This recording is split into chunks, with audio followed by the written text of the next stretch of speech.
wonderful International Day of Mathematics, and I hope you're all looking forward to celebrating Pi Day tomorrow.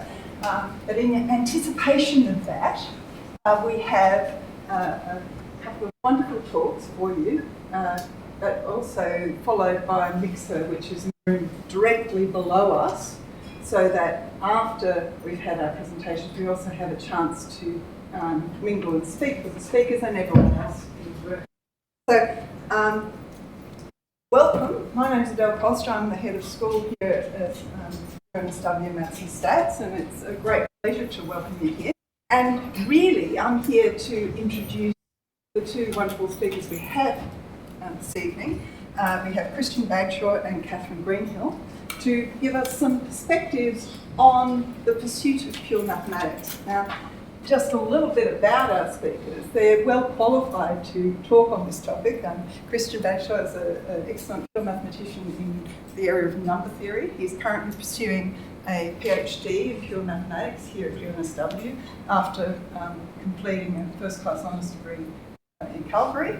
And he's going to tell us a bit about his area of interest, which includes the properties of prime numbers. But he's a good speaker. I've heard him speak at mathematical meetings, and he won the Best Student Talk Award at the Number Theory Down Under conference in 2022, and the Most Outstanding Talk in Pure Mathematics at the 2023 Maths and Stats Postgraduate Conference. And if you were at the Australian Mathematical Society meeting, you'll know that he was an honourable mention in the B.H. Newman Prize for the Best Student Talk at the 2022 meeting. So he will be first up, but he's going to be followed by Catherine Greenhill, who is a fabulous combinatorist and a stalwart of pure mathematics here at UNSW. It's been my pleasure to actually have a parallel academic career. I'm by no means a pure mathematician, I'm an applied mathematician, but we've enjoyed our academic career having started at pretty much the same time here at UNSW. So before, of course, she joined UNSW, she did her degrees at the University of Queensland and the University of Oxford, and has worked at the University of Leeds, University of Melbourne, before joining us here. And I'm not even going to say when. So it's been a while. So Catherine's research is in the area of discrete mathematics and theoretical computer science and probability. And one of her many claims to fame is that she was elected Fellow of the Australian Academy of Science in 2022. I'm a mathematician here. Without further ado, I'm going to ask Christian to step up, and he's going to tell us about puzzles and patterns of times. And I think that that's why a lot of us are fascinated with mathematics. Puzzles and patterns just jump out at you everywhere. So without further ado, Christian.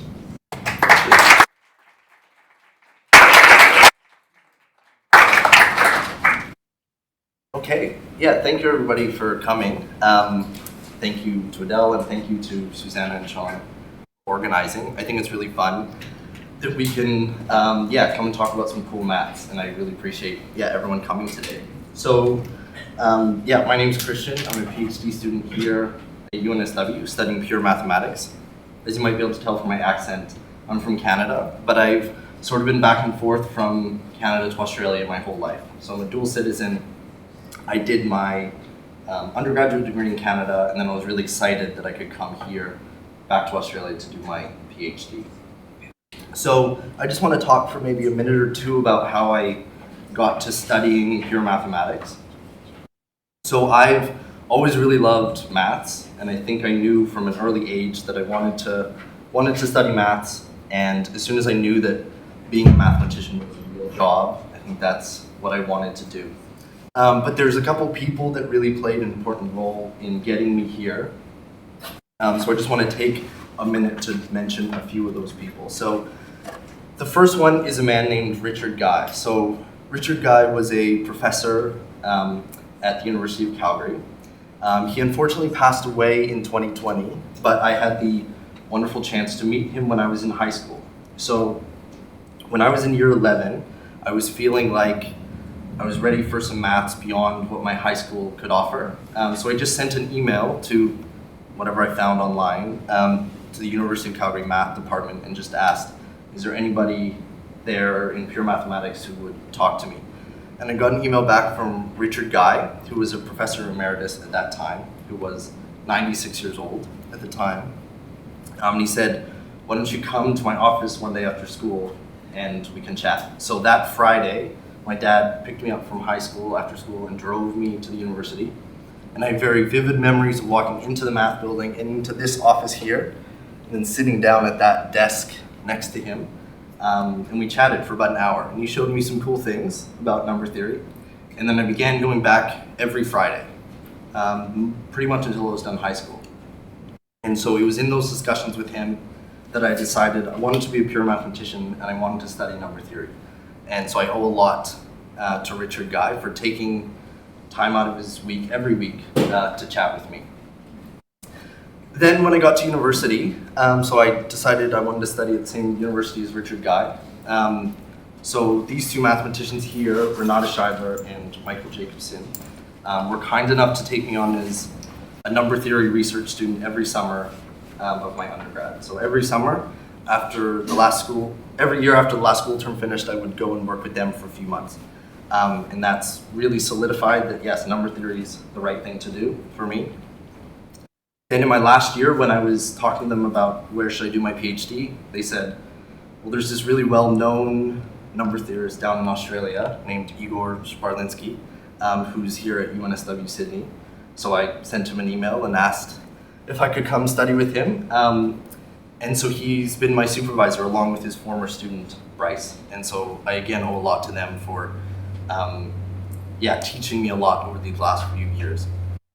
Sorry, I'm just gonna bring this over here.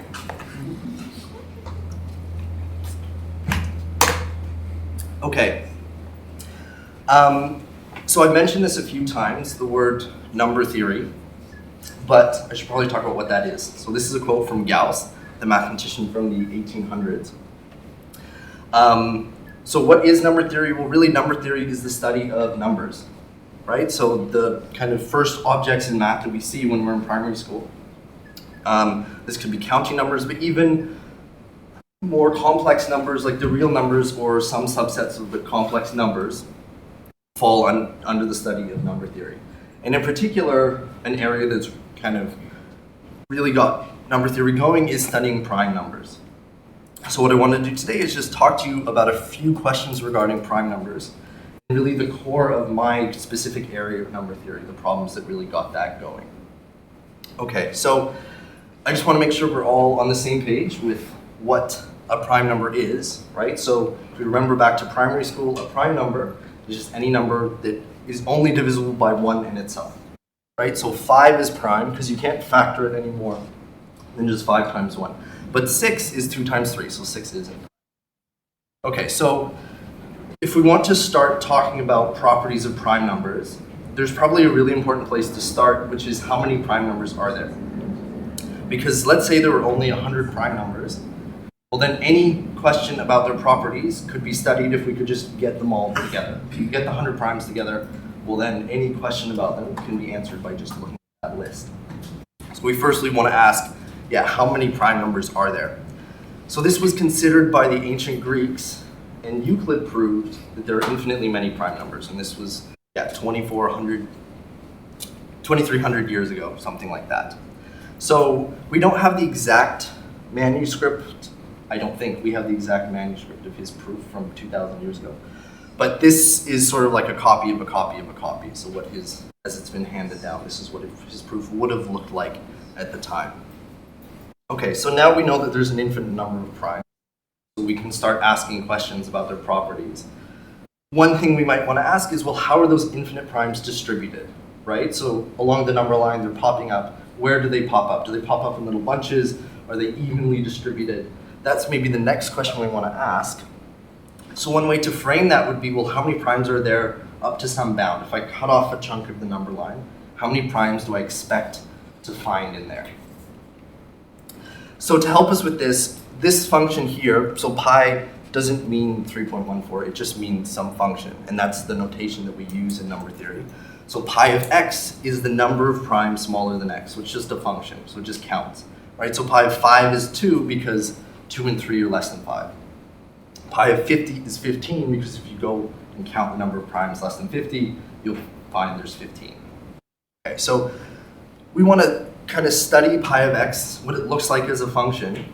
And so in the late 1700s, so now we've kind of moved forward almost 2,000 years, Legendre and Gauss, so independently kind of were looking into this function, and I want to talk about the observations that they made at the time. So if I plot pi of x, it looks like this, right? So it's a step function and it'll jump up every time there's a prime, right? So this is 2 and then jumps up at 3, jumps up at 5, jumps up at 7, jumps up at 11. And so this is just counting the number of primes less than some value of x. And we want to start to study, well, what does this curve look like? So we can't really gather tons of information if we're zoomed in, but if we zoom out, a first observation is this curve actually looks pretty nice, right? So primes are kind of random, but already this is looking like a pretty smooth curve. It's still bumpy, and it's always going to be a little bit lumpy. But already it's taking some sort of shape. So we can see it's not linear, right? It's not a straight line, it's curving down, but how much is it curving down? And so if we were to like plug this into Excel or something, what kind of trend line would it put on the graph? Okay, so Gauss had a guess, definitely without Excel, but he made the guess that maybe it looks sort of like this green line. Okay, so if you've never seen an integral before, it doesn't matter, it's just some function. So this is the logarithmic integral, it's just the green line. Now, how he came up with this guess without any computers, I have no idea. But this seems like a pretty good guess. Around the same time, Legendre also made this guess for this red line. So x over the natural log of x minus 1.08366. Again, how we thought of that, I don't really know. But this almost seems like a better guess, but still a really good guess. Okay. So now we need to decide, well, are these the right guess? And one way to think is, as x gets really big, are these still going to be a good approximation, right? Like, if any of you have put in a trend line in Excel before, sometimes it works on some of the data and then gets really bad. So it's possible that after this point, these aren't good guesses anymore. So what we want to prove is, after this point, there's still really good guesses. And so it took another 100 years for mathematicians to prove this, but it turns out that they were both right. These are the right guesses.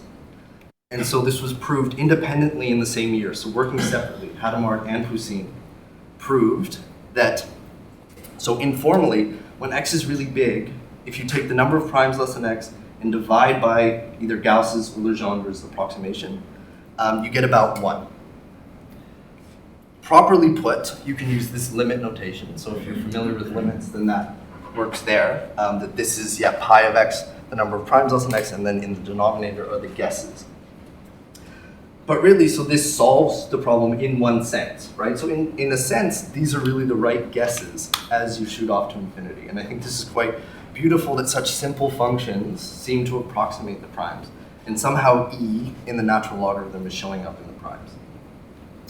I'm going to come back to this question in a minute, because there's more to be said here. But for now, I want to move on to another question quickly, which is, so now we know that, so we've kind of tackled the problem of how many primes are up to some bound. Now we can make that more complicated by saying, well, I only want to count primes that satisfy some certain property. And this is where things like, the twin prime conjecture comes up, saying that maybe there's infinitely many pairs of primes that are separated by 2. But what I want to talk about is, well, how many primes are there that end with a certain digit? So I could talk about the last digit of each prime, right? So if we look at this grid, we can start to make some observations about the last digit, right? So each column represents one digit. So we notice that the columns 2, 4, 5, 6, 8, and 0 don't have many primes in them, right? And if you think about it for a minute, you realize, oh, because those are even or multiples of 5. So you're not going to see any more primes in those columns. So really, it's just the columns 1, 3, 7, and 9 that we need to care about. So we want to count primes in those 4 columns. And the way I want to do this is I'm going to look at the percentage of primes that end with each of those digits. Okay, so what this graph is showing is, if you take all prime numbers less than 2 to the 5, so that's 32, this is the percentage of primes that end in 1, 3, 7, and 9. So 3 is sort of the leader at this point with about 30, yeah, 25 to 30% of primes, less than 32 and with a 3, and then about 20 for, a little under 20 for 1, 7, and 9. So what I'm going to do, I'm going to increase that bound 2 to the 5. And I want you to make a guess in your mind right now what you think will happen to this distribution. Right? Do you think that things will even out? Do you think that 3 will shoot up? Do you think that one of them will drop off because there's no more? So make a guess in your mind and I'll increase this bound. So that's 2 to the 7, 2 to the 9, 2 to the 11, and hopefully already, just with 2 to the 11, which isn't very big, it's pretty obvious what's happening. 13, 15, 17, 19, 21, 23. We couldn't even really notice what was going on at the end there. So if you look at all primes less than 2 to the 23, this is the distribution of their last digits. And you might notice that this is 25% in each, right? So really 25% of primes less than 2 to the 23 end with any one of the 4 digits. So what that's saying is, at least empirically, that the primes are sort of sharing their last digits evenly among 1, 3, 7, and 9. So again, how might we want to prove this, and what would a proof for a statement like this look like? Well, it's sort of similar to the prime number theorem from before, right? So this was proved a little bit after the prime number theorem, and it's typically not attributed to anyone because it's a very similar proof to the prime number theorem. But it says that when x is really big, if you take a quarter of the primes less than x and divide by the number of primes that end with a certain digit, you get about 1, right? Saying that the number of primes that end with a certain digit, it's about 25%, 1 in 4. So formally put, if you've seen limits before, this is how we would state it formally. But again, I think this is quite incredible that the primes, which seem to be random in some sense, distribute themselves evenly across last digits. Okay, but this is actually a special case of a more general theorem. So I'm going to put the theorem up on the board in its full, using its full statement, and then I'll explain it kind of in more simple words. Okay. So this is how you would state it, the prime number theorem for arithmetic progressions. So if you understand what this is saying, you can read it. If not, I'll kind of explain it in words. So if I pick any number q, like let's say q is 55, then I could think about the remainder when I divide a prime by q, or by 55, right? So if I divide, some prime by 55, I'll get some number between 1 and 55. And so instead of just looking at the last digit, I could look at the remainder of a prime when I divide by q. And what this theorem says is that the primes distribute themselves evenly across all possible remainders when you divide by any number q. Which I think, again, is quite incredible, that this doesn't matter what q you pick. Give me any q you want, any number q, and the primes will distribute themselves evenly across remainders when you divide by q.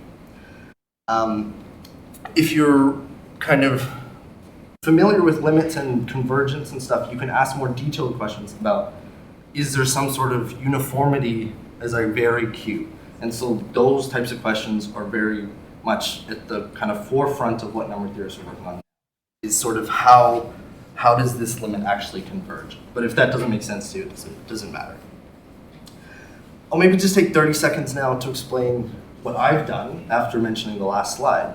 So some of the patterns and properties that we see in primes also hold for some other objects as well. So an example would be, like if you're in high school, you would have probably spent a lot of time factoring polynomials, right? Like quadratics, or even as you get into year 12, cubics and things like that.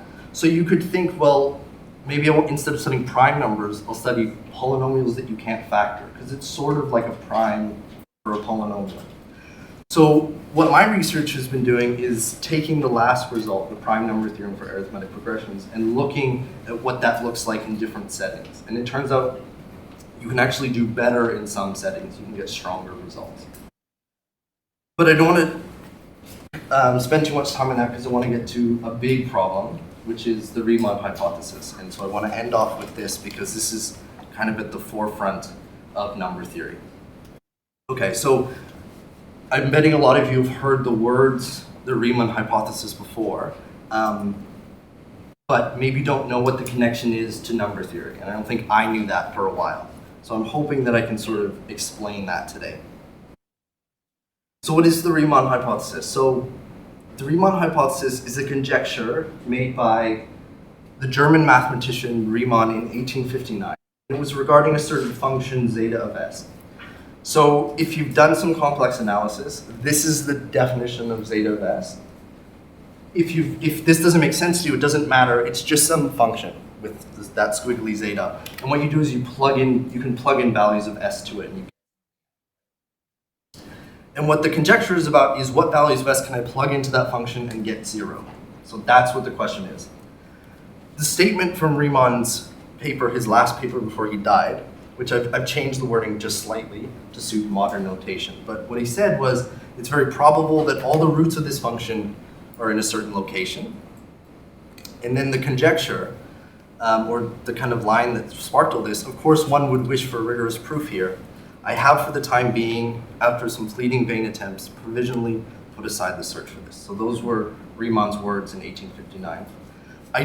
So this is just kind of a throwaway line in his last paper. I don't think he realized the magnitude of what he was saying and the impact that it would have on mathematics for, until now, for 150, 160 years later. So there's $1 million prize that the Clay Mathematics Institute will give you if you can prove this statement here. If you can find those values of s that you can plug in to get 0, they'll give you $1 million. And it's definitely the biggest open problem in number theory. So that's fine, but I don't see anything to do with prime numbers on this slide. This feels like a totally different topic. And that's what it felt like to me for a long time. So what I want to do is I want to explain the connection between this and prime numbers. So I won't be able to prove the connection, but I'll just able to show you kind of what it does for prime. Okay. So let's go back to this graph from before. So remember that the blue line, pi of x, is the number of primes up to some bound. And then the green is Gauss's guess for an approximation. So I'm going to call that lie of x, logarithmic integral. Okay, so what the prime number theorem showed was that if I take the green line and divide it by the blue line, I get something that's close to 1. But if you really think about it for a minute, this is sort of that's a different question from saying how far apart did the lines get. Because it's possible that the lines could actually get pretty far apart and they could still, in ratio, approach 1. So what we want to do is we maybe want to study, well, how big does the gap between them get? Because if we can show that the gap between them is really small, that's almost a stronger statement. It's a stronger statement about prime numbers. Okay, so this pink line is the difference. It's the green line minus the blue line, just the gap, the size of the gap. And what we want to do is we want to prove that this pink line doesn't get very big, that it just kind of stays small relative to the blue and green. Because that would mean that Gauss's guess is like really, really good. Better than just the fact that in ratio they're 1. So an example of a small function could be this. This orange line, that's way smaller than the blue and the green, right? So this line is 1 over 8 pi times the square root of x times the natural log of x. That might seem random. It is a little bit random. But if just so I can sort of hint at a connection. So square root of x is the same as x to the half, and you've maybe heard that the Riemann hypothesis has to do with roots being on the half line. That's a direct translation between the halves. So that half directly corresponds to that half there. Okay, so this orange line is way smaller. I'll zoom in a bit just so you can see what happens. So now I'm just zoomed in on the pink and the orange. So it seems like, okay, at the start, the pink goes a little bit above the orange, but then after that, maybe it stays below. And so what the Riemann hypothesis says, what it's equivalent to, logically equivalent to, is saying after this point, the pink always stays below the orange. So that's equivalent to the Riemann hypothesis. And so that's why number theorists really care about it, because if the pink always stays below the orange, then that means Gauss's guess is really, really, really good in a stronger way. So the Riemann hypothesis can be stated like this. This is like a stronger version of the prime number theorem, which I showed you before. And I'll maybe end it there. Thank you.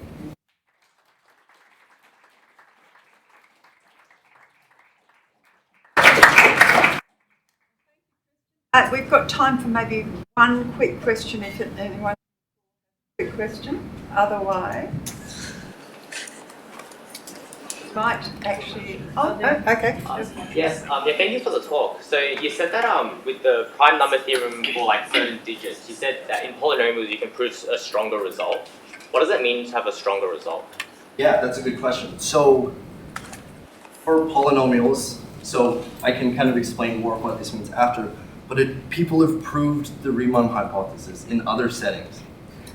So you can use the Riemann hypothesis to say things in other settings, and that's exactly what it is. So for polynomials, whatever that means, people proved the equivalent of the Riemann hypothesis, and then you can start doing all sorts of things.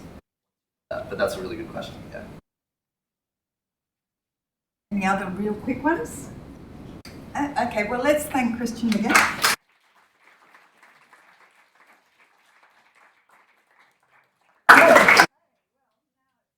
Pleasure to reintroduce Catherine Greenhill, who will be talking about random networks, random walks, and other stories. I've often thought that random numbers are way too important to leave to chance, and so hopefully we will see how a random walk can further enlighten us. We will see, thank you. Okay, good. And thanks for coming out. Today, I guess, is approximately Pi Day, but tomorrow is approximately Pi Day. Right? I'm glad you got the joke. Good. Excellent. So I'm going to tell you a bit about my research, but I'm also going to tell you a bit about my mathematical journey, and because I'm older, that bit will this is me with my thinking face on. I was born in Brisbane and went to primary school, and then I went to secondary school. And I really think that Mr. Linnett, who taught me maths in grade 9, really had a big impact on me because he was my first example of mathematical rigour. Every single time he would divide by something, like if he was dividing by x, he would go over to the right-hand side of the board and write down x not equal to 0 in brackets. And I noticed he did this every single time, and I thought, wow, that's discipline, you know. And also, that must be important. And yeah, it is pretty important. So thank you, Mr. Linnett. I went to do my undergraduate degree. I don't think I always knew I wanted to be a mathematician, though there were signs when I look back on it later. I enrolled in maths, computer science, physics, and chemistry when I first started at UQ. I lasted less than a week in chemistry. I lasted about a year in physics, and by then I knew I wanted to focus on maths and computer science. But when it got to thinking about the honours year, which is the last year of your undergraduate degree, you do a little project, and I was trying to think, should I just focus on maths or should I do maths and computer science together? And I asked actually a number theory lecturer which would be better for when I got out there into the real world. And he told me two things. He said, Catherine, you're good enough to stay in here, like academia, which I'm not sure I considered before. And sometimes I think, was this random comment the reason why I went into academia, or would I have got here otherwise? But he also told me, Catherine, you're a mathematician. And I must be very impressionable. I just went, okay, you know. So I did my honours in mathematics, and I did go on to do a PhD. But first, my first experience of research was a master's that I did with Anne Street. Now, Anne Street, I didn't really know it at the time, but she was a world leader in an area called design theory, which is part of a bigger area called combinatorics, which is to do with, you know, rearranging objects, counting objects. Usually there's no sort of algebraic structure, no multiplication or whatever. And yeah, so I did this work. I came up with an algorithm related to designs, whatever that is. Anne Street, by the way, was the only third woman in Australia to become a professor of maths. And what I learned from this experience, I learned that I did like research, but I didn't like design theory. It wasn't for me. And this person sitting here, Yudi, has just finished a PhD in design theory under my supervision. Life has funny twists and turns, right? But so, I figured out I didn't like the design theory, and I thought that meant I didn't like combinatorics, because that was the strength that UQ had in combinatorics, was design theory, and that's what they focused on. So off I went to do a doctorate, a PhD in Oxford, except they call it a DPhil over there because they like things to be a little bit different. And my area of research, I thought I should choose a topic, not in combinatorics. I thought about group theory, which is part of algebra, which is the study of symmetry. So when you think of an object and maybe you can reflect it or rotate it, we put those symmetries together into something we call a group and study those. And computational group theory meant I wanted to write an algorithm that would help me. We were actually trying to recognise, if you give me a few group elements, can I sort of recognise whether they multiply together to form a particular group? And my little group elements were matrices, for those of you that know what a matrix is. So it was a great experience overall. I loved being close to Europe, travel, snow for the first time, no, second time. But there were some difficulties. I had a sort of second year slump in my PhD, which is not uncommon. I wondered if I should just go off and get a job in a bank, and it was a transition. It took me a while to transition from being a person who studied maths and did well in exams, to someone who had to work on problems that you struggle for a long time on the same problem. You don't know if you're going to be able to solve it, and you have to keep trying anyway, and that's what research is. And somehow you become comfortable with this struggle and you just keep trying anyway. And it took me a long time to sort of put my hands on the steering wheel and really drive my own research. But I did get there. And I think part of the reason I got there was because of my supervisor, who is Peter Neumann. I think his name is in this one. So I learned that I'm not a group theorist. That wasn't so much for me. Peter Neumann, I think, figured out that I was a combinatorialist at heart. And he found a topic for me, which was group theory on the top, computational group theory, but at the bottom it was combinatorics and stuff that I could sort of get on with. So I was very lucky to work with him. I also learned a lot from him about communication. He put an emphasis on writing mathematics clearly and communicating mathematics. And by the way, this woman that you can see in the photo over my left shoulder, it was Peter's mother, Hannah Neumann. She was the first female mathematics professor in Australia. Peter's parents both emigrated, came over to Australia at some point and worked at ANU. So Hannah Neumann was a mathematician. His father was a mathematician, Bernard Neumann, who Adele mentioned in her introduction. We now name our student talk prize at the Australian Math Society after Bernard. And Peter has a paper, Neumann, Neumann and Neumann, that he wrote with his parents. So, But anyway, but what I was doing in this research, as I say, was writing an algorithm to try to recognise these groups.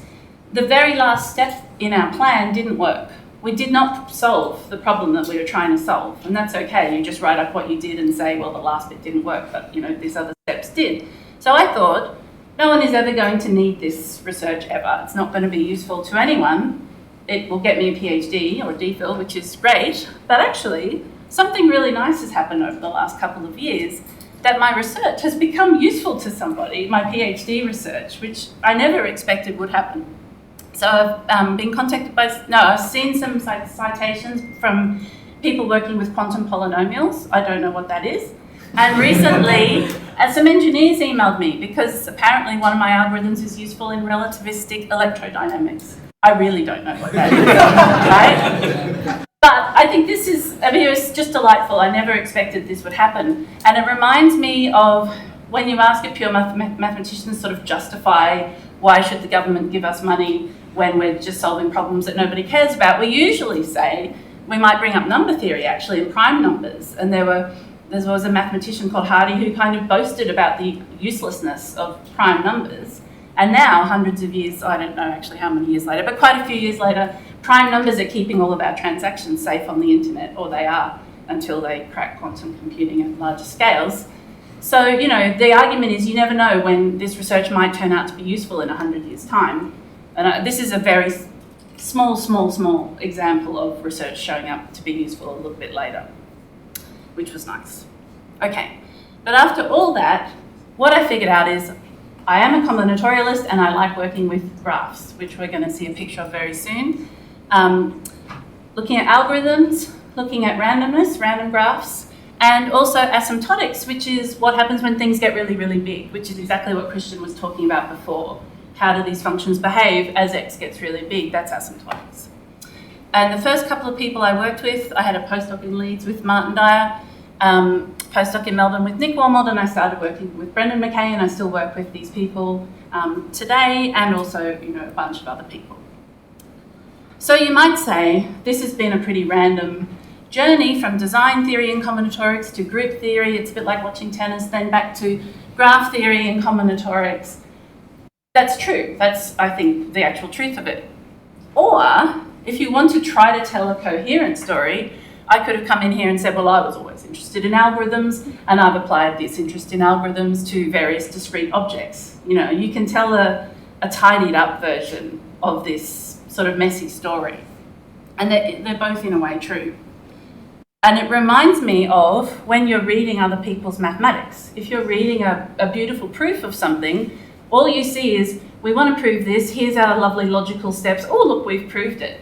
And you can think, as Christian was saying earlier, how did they do that? How on earth did they come up with that stuff, right? What you're looking at there, let's see if I can use the pointer, is the front of the work, the bit that they're presenting to the public.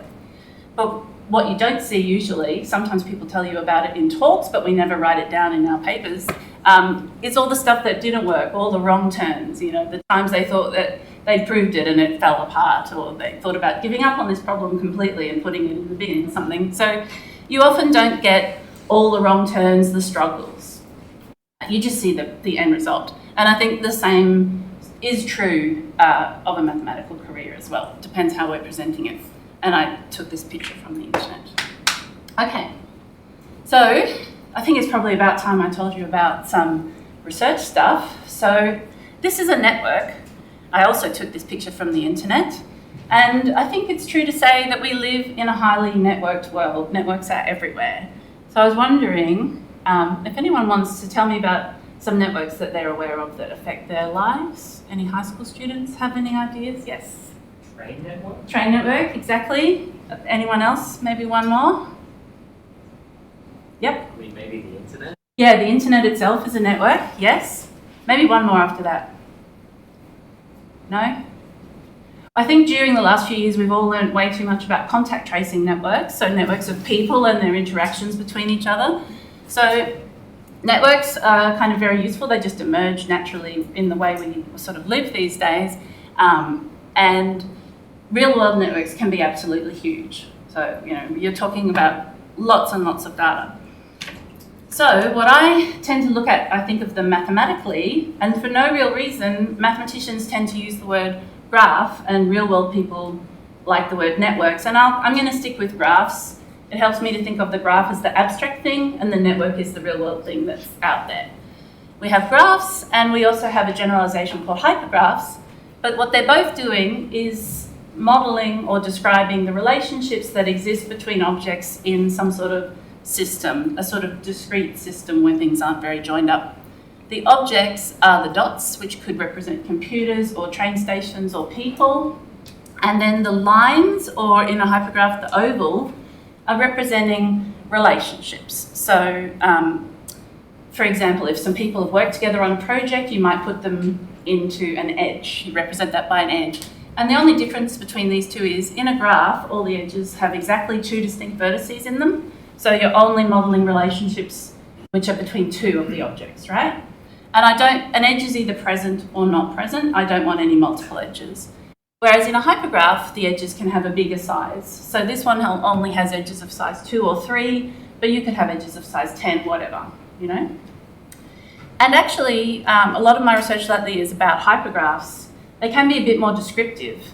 Imagine this graph is just defined from the hypergraph saying any two pair of objects that's in some edge of that hypergraph, I'm going to produce this graph. And you get the same, this graph that's shown here, but you lose some nuance, right? If you look at a triangle in the graph, you can't tell from the graph whether that's 3 people who all work together on one project, like this one, or whether it's 3 pairs of people who work together on a project. So the hypergraph has a bit more descriptive power. But I'll probably talk about graphs mostly today. And one last thing before we go any further, I'll just tell you about the degree of a vertex, which is the number of edges that contain that vertex. So this vertex here has degree 4 because there are 4 lines incident with this vertex. But over here, the corresponding vertex only has 3 edges that it's incident with, so its degree is 3. Do those definitions make sense? Okay. Cool. So what do I study? Well, I usually look I often look at families of graphs or families of hypergraphs that you create, they have some property. And maybe the property is I want to specify the degree of every vertex. And maybe that helps me to compare a particular, no, it doesn't help me. It might help some people who work with real-world networks if they have a particular real-world network and they want to compare it to other similar ones. They might want to know whether their network is special or whether it's just what you would sort of expect from any graph with these properties. So the sort of questions you can ask are, approximately, how many graphs are there in my family? How many are there with 100 vertices? How many are there with 200 vertices? And we have to answer that approximately because we can't answer it exactly. If I could kind of put my hand into the bag and pull out a random graph from this family, what would I expect it to look like? What properties would it have with high probability? And now we're talking about random graphs. And related to that is, all right, how could a computer pull out one of these graphs randomly? You know, how would you design an algorithm to generate a random graph from this family? And how fast can you do it? Because maybe someone working with a real-world network wants to test some hypotheses or something, they might want to generate a lot of these, so it needs to be fast. And in all of this, it's not just graphs with 100 vertices. We want to know the answers to these questions and how the answer behaves as you let the number of vertices get bigger. So again, it's very similar to the pictures that Christian showed you. And the word, yeah, asymptotic, that's what that means. So now let's look at an algorithm for generating a graph where we've specified the degrees. Okay, and this is the configuration model of Bagshaw, 1980. We're going to have n vertices, and I want the jth vertex to have degree dj. So I specify these degrees in a sort of sequence. So maybe this is corresponding to the first vertex. This is a cell, and it's got 3 points in it. So d1 is 3. This is a cell. It's just a oval containing some points at the moment. Maybe d2 is 3, d3 is 1, and so on. So you lay down these points corresponding to the degrees you want.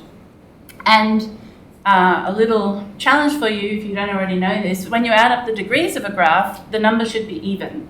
So you can think about for yourself why that is. So this sum of all of these degrees is an even number, which means we can randomly pair these points up. So you grab any point in any way you like, and then you uniformly at random choose an unpaired neighbour and pair it to that guy. The first point you can choose how you like, but the second one has to be uniformly at random, and you can really, that's easy to implement, it's fast. Then you shrink each cell down to a vertex, and you look at what you've got. This is almost a graph, except it has some problems. I don't like this loop, which goes from one vertex to itself. I want all my edges to go from one vertex to another. And I also don't want to see multiple edges. Some people like those graphs. I call them multi-graphs. I don't want those. So we're going to reject this choice because it didn't give me the kind of graph I want. We reject and start again. We just start pairing up the points again. We shrink the cell to a vertex and we see what we've got. This time we don't see any loops or multiple edges, so we're happy. We're going to accept that one and sort of present it as the output of the algorithm. And what you have is a graph with the specified degree sequence. So degree here is 3, 3, 1, and so on, right? So this generates each such graph with exactly the same probability. We can prove that. So you really get precisely the uniform distribution with all of the graphs having exactly equal probability. So that's nice. Not only does this give you an algorithm, but you can use this model when you're doing a proof, when you're doing your calculations to try to calculate the probability of some property holding in this model. And you can also use it, as it turns out, for asymptotic enumeration to get an idea of the size of this model. Except all of this stuff can break down. And as an algorithm, it's fast if the rejection probability is not too high. If you're rejecting, 99% of the time, then it's going to take you a really long time before you get even one sample, and it can sort of get really bad. And the rejection probability is really based on the maximum degree, in a sense. So this is good if the maximum degree is not too big. And there are variations of this, really smart variations that work for a much higher maximum degree, but even those will stop at some point, and they're really fast.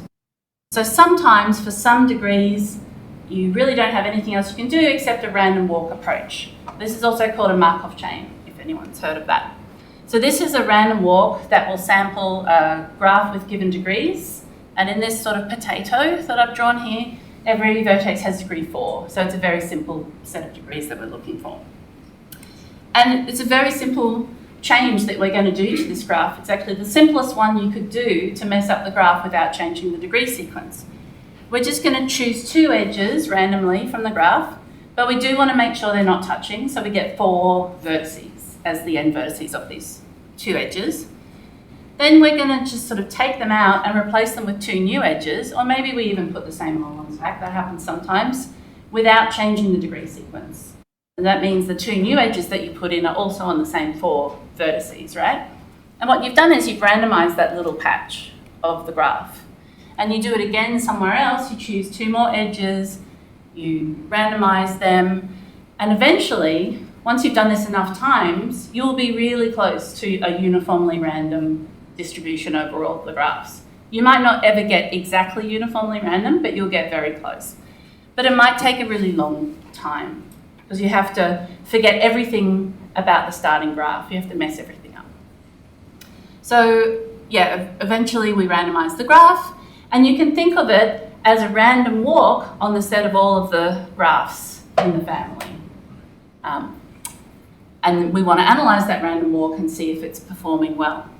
So I have studied the connection between how quickly this random walk in distribution sort of converges to the uniform one. Actually, you were talking about convergence to uniform. We didn't even plan this in advance, but Christian had convergence to uniform distribution as well with his little last digits of the primes. So I have studied the connection between the convergence to the uniform distribution of this walk and the degree sequences, the degrees that we specified. For which degrees do you get fast convergence? And I will confess, the fast is in the sense of a theoretical computer scientist, and that means any polynomial. So you want the running time to only grow polynomially in the size of the input. That's better than exponential growth, but it doesn't actually mean that it's efficient. But anyway, together with some co-authors, we proved that the convergence is always fast if the degrees that you specify are in some special class that was called p-stable that had emerged in the 90s from people studying a similar problem. So this was seen to be a good result. We proved a whole bunch of them did have the fast convergence, but we don't know. There's a whole lot of other degrees for which we don't know the answer. In fact, it's possible that this random walk always converges in polynomial time to the uniform distribution. We don't know any single example where it's slow, right? But we just have no idea how to prove that it always works. None of our approaches will work for this. Or is it that we just don't know yet?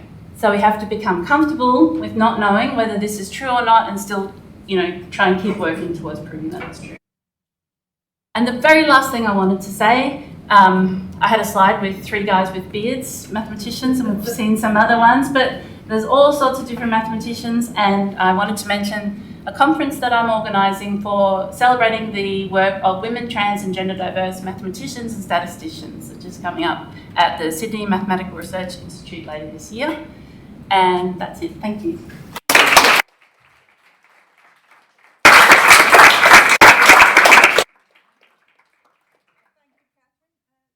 Questions for Catherine, please. This is also a question for Christian as well. You briefly mentioned that pure mathematics is almost unique in the sense that a lot of people say it's, you just do it for fun and there's no kind of applications to it, I guess. Do the two of you believe that's something that should be cherished, or that it's actually a bad thing for the study of maths? I don't think you can change it. So there'll always be people who are just doing this stuff for fun, whether there's applications or not. So the fact that I can say that the answers to my questions help people who are studying real-world networks, and I think some of my stuff actually has been applied, but that's not what motivates me at all. It does maybe help me get grants or something, get money. So I think there'll always be people. Would you agree? Yeah, I agree with Catherine. I also would add that I think, Oh, sorry. I would also add that, yeah, I think mathematics is about, like, you can really get to what the truth is. And I think as a species, finding truth is so important. So, yeah, I think just finding what is true is super important. And that's where I think pure mathematics really shines, is we can say these things are true, absolutely. Right, because there are infinitely many primes. That was true when proved. It remains true today. It's true forever. And so the things that pure mathematicians, and it's true for any mathematician, the little things that we prove, they were probably true before, right? And they're true forever. But now we know. But now we know. And I have to say, as an applied mathematician, I really appreciate that pure mathematicians play in this space of pure imagination and thought, because it gives me great tools to pick up to apply on problems. Pure mathematicians are doing theory to solve problems we haven't even dreamed of yet. And I think that's a very important thing for a pure mathematician. There's always going to be room for that. Our imaginations are unlimited. All right, other questions? That was a great one. This is a question to Christian as well, that to both of you. How do you find questions to think of as pure mathematicians? How do you find questions to think of? Yeah. Yeah, can be a hard question actually. Sometimes it's just a follow-up question from stuff you've done before. Some people go to talks and then get 5 questions jumping into their brain at the end of somebody else's talk. My brain does not work like that, so this is actually something that is not that easy for me. But I've paired up with people who are kind of question generators, and then I try to help them answer the questions. Yeah, I think the same as Catherine. Like, I don't know if you've heard the term like standing on the shoulders of giants, but I feel like that's what we do. Is people have been studying these things for thousands of years, and naturally, kind of at the edge of their research, you can, once you can sort of what they're doing, you can naturally see things to kind of take it a step further. And I think, at least for me, that's how I kind of find what to do. Yeah, thanks. As a researcher, I stand on the footnotes of giants. Fantastic. Catherine, you mentioned that there's this theorem that you weren't able to prove, and you haven't proven it yet. Right. Christian has a problem he hasn't proven, possibly yet. Mm. Is there a provable theorem which shows that there's an infinite number of unprovable theorems? I think we do. There's some really interesting stuff about decidability and undecidability that says there are some questions that we'll never be able to know the answer to. And so I guess you just hope that you're not working on one of those questions. Is there an infinite number of those? I think there is, but I haven't been able to prove it. Yeah, I don't know. I think there is. Because I think if you could find one, and there are examples of one, you can tweak them, you could tweak it There's girdles to be and slightly Yeah, different. girdles. Still, yeah. Do you know if there are infinitely many? There are. Anita says yes. Yeah. And this is collaboration, you see. Right. But one thing I'm quite happy about working on finite sets, as I do, finite sort of discrete sets, I don't have to worry about scary things like the axiom of choice and whether it's these, I don't have to say assuming the axiom of choice in any of my work, which is something some people have to worry about.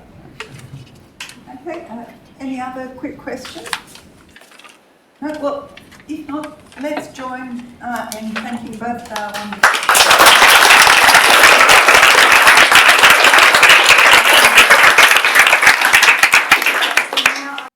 I invite you to join us just one level down, right underneath here, for some refreshments and also for further discussion. Thank you very much.